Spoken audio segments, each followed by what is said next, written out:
Hi parents, it's Mr. K here. How are you? I hope you're all going well during these really strange times that we find ourselves in at the moment. Firstly, thank you very much for all the hard work that you've been doing at home with your children. As I said, it's not an easy job, and I really take my hat off to you for the job that you're doing at the moment. The students have been handing in some fantastic work, some really high quality work, so thank you very much for all the hard work that you're doing at the moment. So I thought that I'd just make a quick video just to guide you on how to complete your application form for your child's Year 7 placement in 2021. So you should have received this form in the mail in the last week. If you haven't for any reason, please contact the school straight away and we'll be able to provide you with a copy of this. So I'm going to take you through step by step because, look, this can be a bit of a daunting time for parents. Look, I haven't gone through it as a parent myself yet. I've got that to look forward to in 2 years. My son's in grade 4 at the moment, but I have gone through it in the last 3 years from a teacher's point of view. So I am pretty familiar with the process. So if you do have any questions, please let me know. Feel free to contact me. But I thought just to give you a little bit of an extra hand, I would create a quick video for you, just a step-by-step guide on how to exactly fill it in. Okay, so let's start with section 1, which is here, the primary school details. So this one should be pretty basic. Thomastown East Primary School is your student's current primary school. Campus, leave that blank, that's fine. And thank you to Mrs. Wright. She's already filled in this number. That is a Victorian student number. Each student has a unique number that's in the eCases system. So that's already been provided. You don't need to do anything else there. So section 1 just should have your school, VSN that's already provided. Campus, just leave blank. The next section is about the student details. So I've just made up a student here. His name is Gary Smith. So Gary is his first name. His family name is Smith. So family name is the same as your last name or your surname. The second given name, that's if your child has a middle name. So it might be Gary Trevor Smith. Okay, so you can put that name in if it's applicable. But for some of us, we will just leave that blank like I've done there. The preferred name, that's if your child prefers to be called a different name at school by his teachers as to what's on his birth certificate or his official name or her official name. Sorry, I keep on saying his because my example here is a male, which is Gary Smith. So if your child prefers to be called another name or even have their name shortened, then please provide that name there. Okay, but if the name that you prefer your child to be known by at school by his teachers, the same name that's on their birth certificate, then just leave that one blank like I have. You'll need to fill in their date of birth, really important. So I'm just saying that Gary was born on the 2nd of October 2008, and as I just said, he is a male. Put that next to gender. The next part we have is your current permanent residential address. So that's just where you live, your address. If you live in an apartment, you'll need to put the apartment number there. But for most people, you'll put your street number and name. I'm saying that I live at 10 Cedar Street. The suburb is Thomastown. The postcode is 3074. I hope that one is the right one for Thomastown. But remember, this is just a fake application. I'm just making it up just to guide you along on how to complete it. The next thing you'll see here is your current mailing address. So if your personal mail goes to your normal address, just click same as residential. But if for some reason your mail would go to a different address that you haven't put down here, then you would need to fill in the bottom section here. But for most of us, we will leave that blank.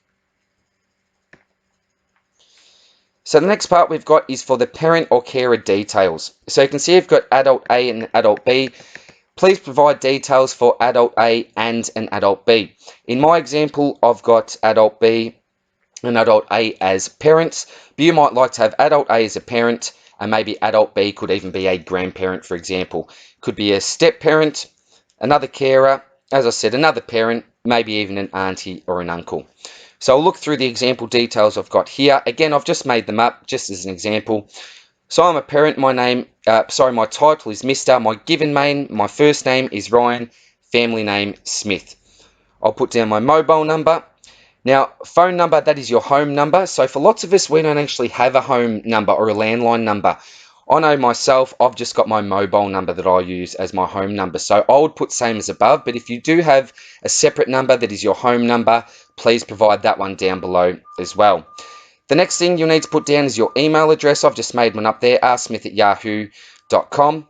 And this section here, on weekdays, student lives with adult A. So we need to tick either one of these three boxes. So you've either got full-time or mostly. So if your child lives with adult A, just pretend I'm his dad here. I'll put full-time or mostly. If you put the other parent there and just say if your child lives with both parents at the same address, you would both tick full-time or mostly. For example, this could be a grandparent that maybe they don't spend much time with during the week, but you want to have them as another emergency contact. You might put sometimes or never. Sometimes might being that you stay there maybe on a weekend here or there. Just say, for example, if you have joint custody of your child, you might both select equal time with adult A and adult B. So as you can see, I've just pretended that my wife, Lisa, is the other parent, so my child's mother, that I've put down for adult B. Same example details, and again, for this example in particular, I would tick full-time for most, just pretending that my child lives with both of their parents, mum and dad. Then you've got the last bit of that section, permanent residential address. So basically, if you live at the same address that you put in section 2, we'll just quickly go back up there. So I've said that I live at 10 Cedar Street, Thomastown. If that's all the same, which I think it will be for most of us, we will just tick same as section 2, same as section 2. Or if, for example, you put your grandmother down or grandfather, you might select different to section 2 because that could have been your parents' address.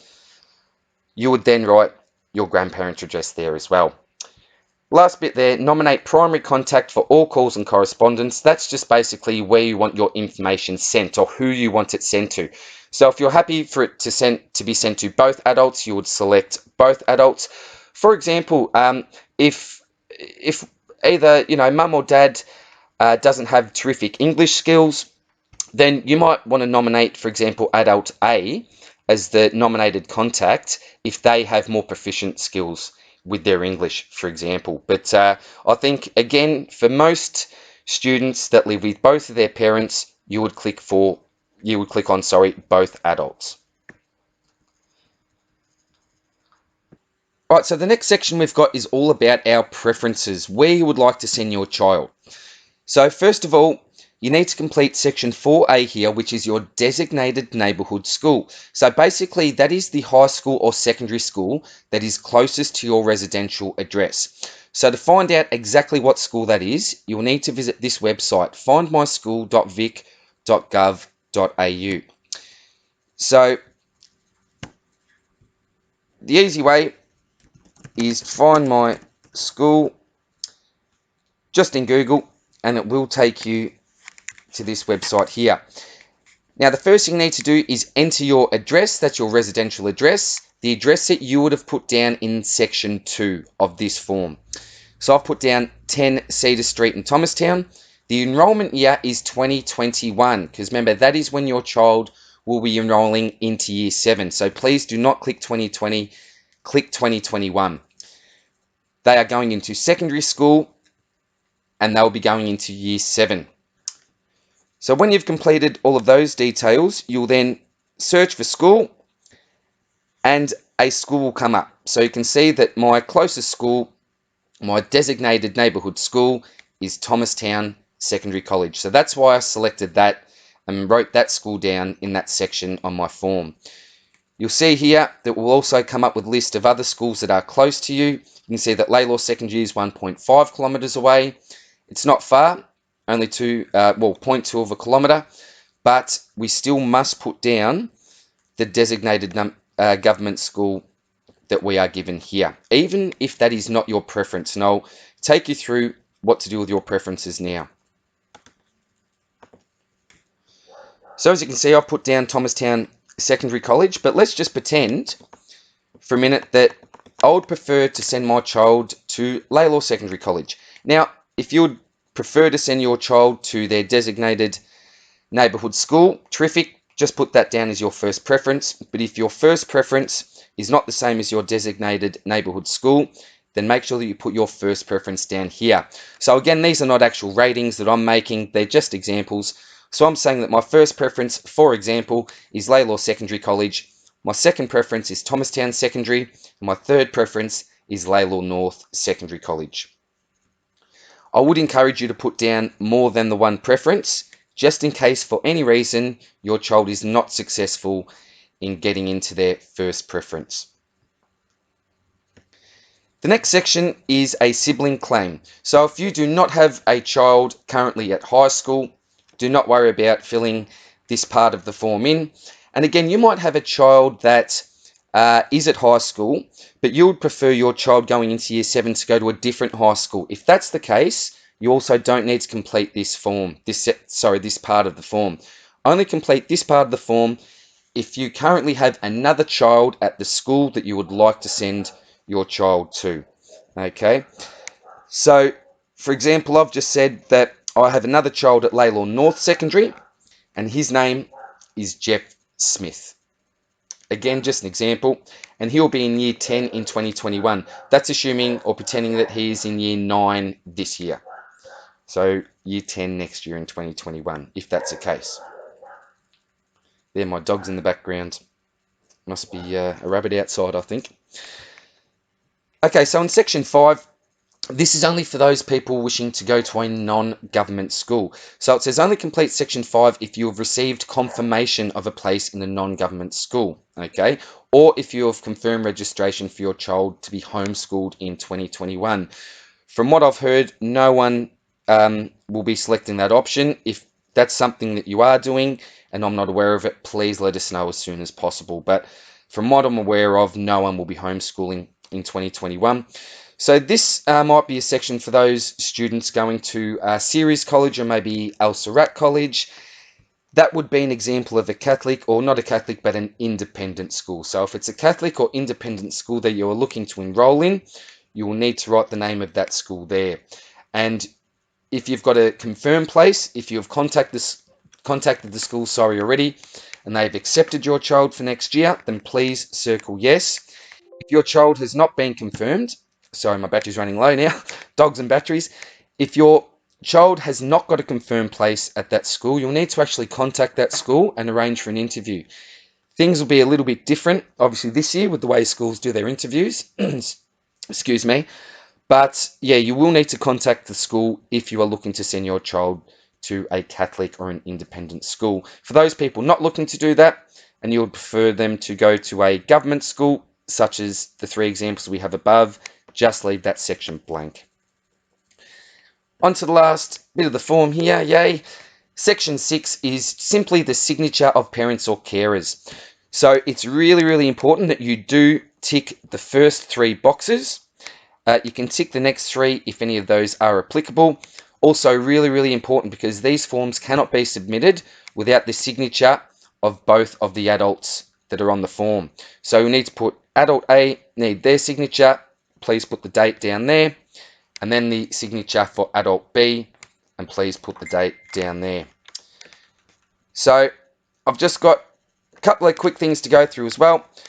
When do we hand these in? Well, please hand them in by Friday the 15th of May, obviously 2020. The official date's actually the 29th of May, but we want it in a couple of weeks earlier just in case we need to make any last minute changes or give you some feedback or advice in regards to the forms. So we really like to be organised with that so we can send them out right on time, and particularly with the events of this year, I think it'd be really good, a good idea to get organised as soon as possible. And again, we are here to support you in any way, shape or form. Just contact us again and we can help you to, again, know how to complete the form. But hopefully this video has helped you out a little bit there.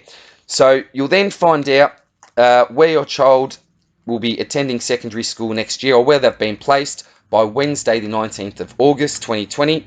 Now, if your child does not get accepted into their first preference, so again, I'll go up here.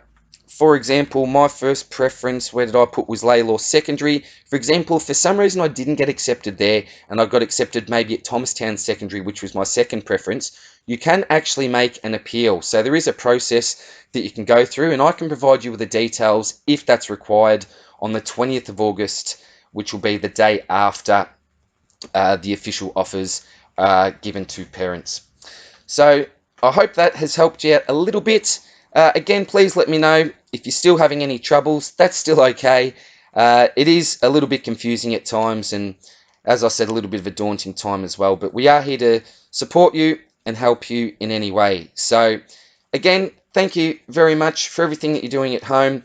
Good luck with completing the forms, and as soon as you do complete them, please try to drop them in at the school as soon as you can so that we can organise things for your children next year. Take care, hope everything's going well, and I'll chat soon. Thanks, bye.